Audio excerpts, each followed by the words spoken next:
కొద్ది రోజులుగా తనపై తన కుటుంబంపై జరుగుతున్న దుష్ప్రచారాన్ని హోంమంత్రి రాజ్నాథ్ సింగ్ ఖండించారు. తాను తప్పు చేసినట్లు ప్రాథమిక ఆధారాలు చూపినా తక్షణమే పదవి నుంచి తప్పుకుంటానని స్పష్టం చేశారు. పుకార్లపై స్వయంగా ప్రధాని పార్టీ అధ్యక్షుడిగా వివరించారన్నారు.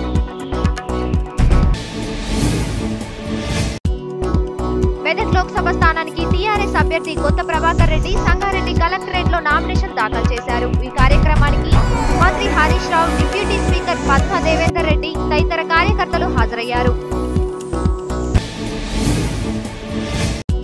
మెదక్ లోక్సభ స్థానం ఉప ఎన్నికకు 3 పార్టీల అభ్యర్థులు నామినేషన్లు దాఖలు చేశారు. బీజేపీ అభ్యర్థి జగ్గారెడ్డి, టీఆర్ఎస్ అభ్యర్థిగా కొత్త ప్రభాకర్ రెడ్డి, కాంగ్రెస్ తరఫున మాజీ మంత్రి సునీతా లక్ష్మారెడ్డి నామినేషన్లు దాఖలు చేశారు.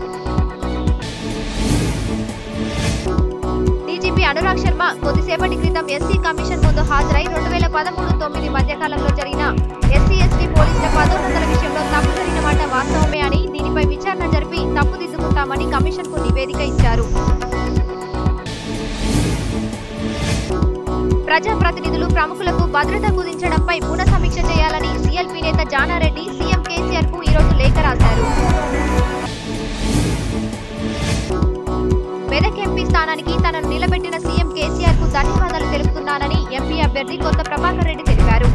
ఎంపీగా గెలిచి మెదక్ నియోజకవర్గ అభివృద్ధికి పాటుపడతానని, కేసీఆర్ ప్రవేశపెడుతున్న అభివృద్ధి పథకాలను చూసి ప్రజలు టీఆర్ఎస్ వైపే మొగ్గు చూపుతున్నారని ప్రభాకర్ రెడ్డి అన్నారు.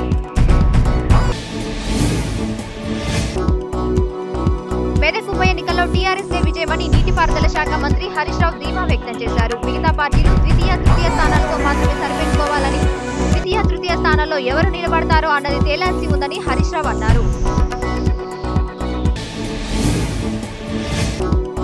తెలంగాణ వస్తే ముక్కు నేలకు రాస్తానని చెప్పిన జగ్గారెడ్డి ఇప్పుడు ఏ మొహం పెట్టుకుని పోటీ చేస్తాడని టీఆర్ఎస్ ఎమ్మెల్యే రామలింగారెడ్డి మండిపడ్డారు. జగ్గారెడ్డి మొదటి నుంచి దళిత వ్యతిరేకి అని, దళితులు, మహిళా సంఘాలకు సంబంధించిన వేల కోట్ల భూములను జగ్గారెడ్డి కబ్జా చేశాడని మండిపడ్డారు. హైటెక్ సిటీ సమీపంలోని శిల్పకళా వేదికలో అపోలో ఆసుపత్రి వార్షికోత్సవాలు ప్రారంభమయ్యాయి. ఈ కార్యక్రమానికి CM KCR, deputy CM Rajaiah, MP Kadiyam శ్రీహరితో పాటు అపోలో ఆసుపత్రి యాజమాన్యం హాజరైంది. గణేష్ ఉత్సవాల బందోబస్తు కోసం 6 కోట్ల నిధులను ప్రభుత్వం విడుదల చేసింది. హైదరాబాద్ పోలీస్ కమిషనరేట్ కు నిధుల విడుదల చేస్తూ ప్రభుత్వం ఉత్తర్వులు జారీ